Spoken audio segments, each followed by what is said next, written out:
Morning. I'm Elise.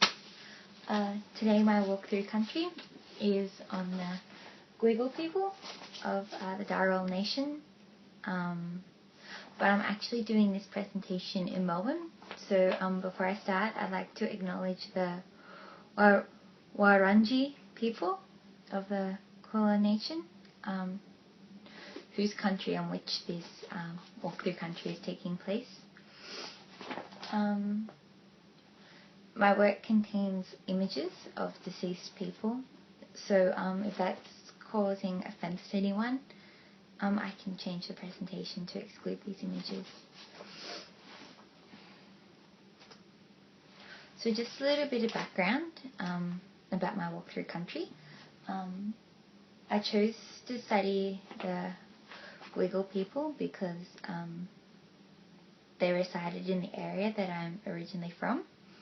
I thought it was a very interesting study because going through school we never really learned about the Indigenous people of our local area.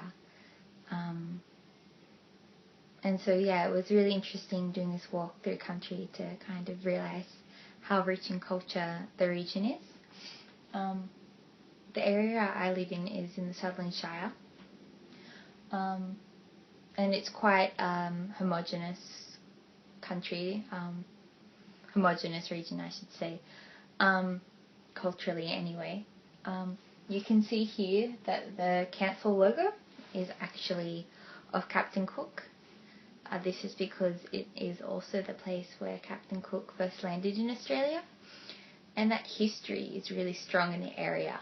You can't see so well in this presentation, unfortunately, but here is a picture of Gweagal, which is it's in the suburb where Captain Cook first landed, and the sign says "Welcome to Gweagal, the birthplace of modern Australia."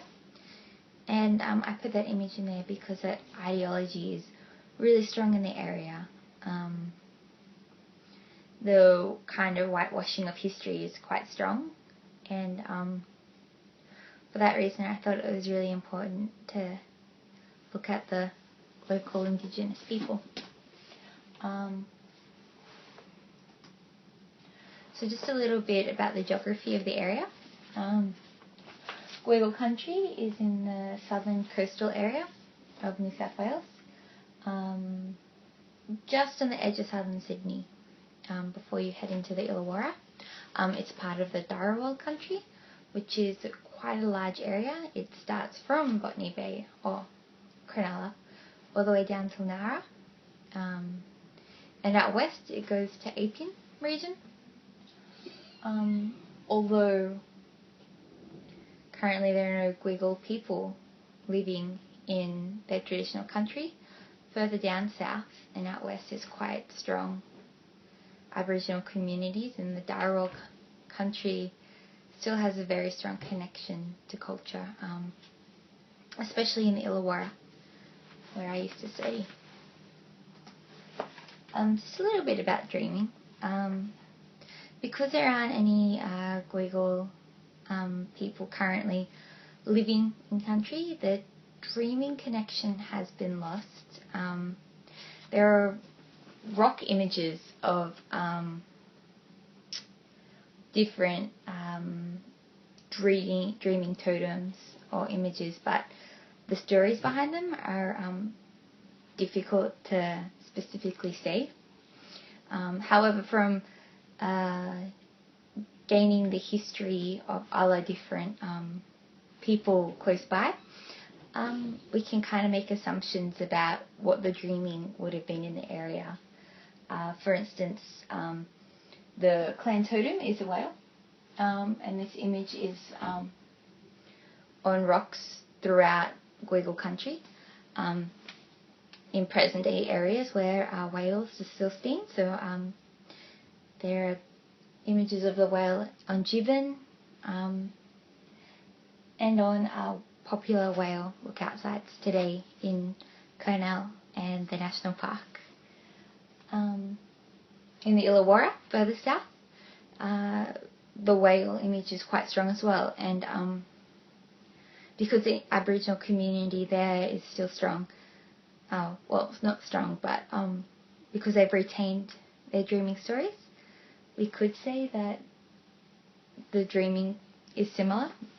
Their dreaming of the whale involves this whale man who was very greedy, very selfish, but also a very good fisherman. The animals tried to share a fishing vessel with him. He said no. So what they did was they tricked the whale, specifically a koala and a kangaroo. They tricked this whale man and stole his ship. The whale swam after the canoe, crashed into it. By crashing into it, the canoe broke and formed pieces of islands, which are in present-day Wollongong. And the story goes on to say that the whale swims up and down the coast of this area because he's on the lookout for the animals that stole the canoe from him.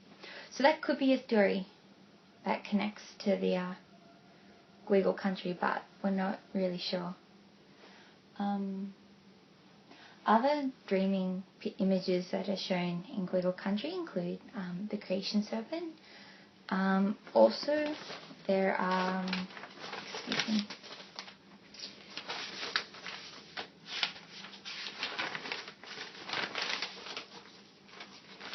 I'm not sure if I'm pronouncing this right, but the sky spirit, Biami.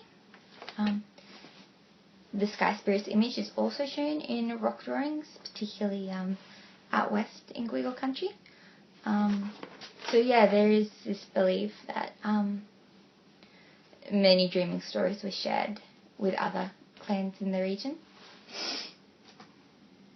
So while unfortunately it's difficult to really describe the dreaming of the area, on another side, Gweagal country has a lot of artefacts still intact.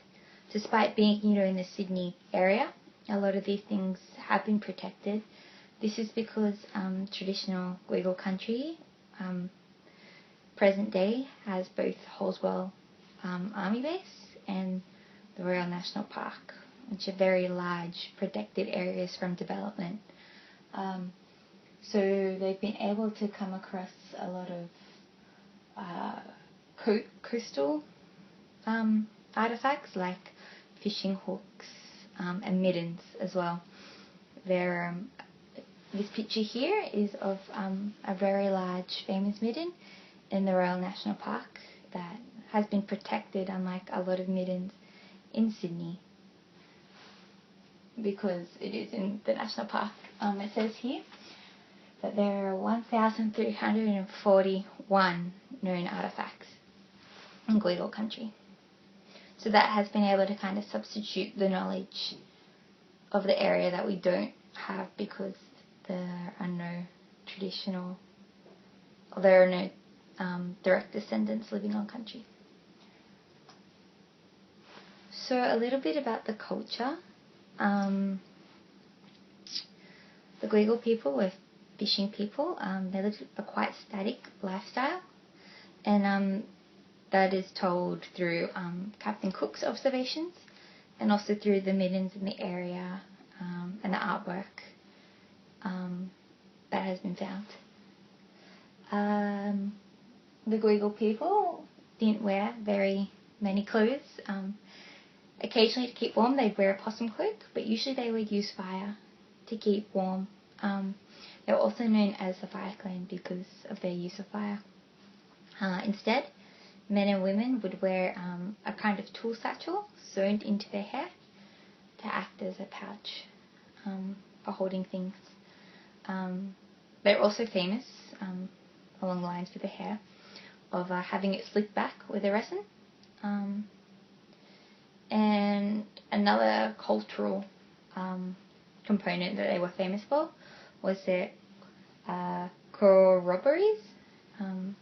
Apparently they were really great singers and dancers, and many people would come to the region for this kind of cultural meeting. What else about culture? white clay was obviously very important, and they would decorate their bodies with white clay. They'd also decorate their bodies with scars, and these had dreaming and totem significance. Women would have their fingertips cut off when they were young. This was seen to enhance their fishing abilities.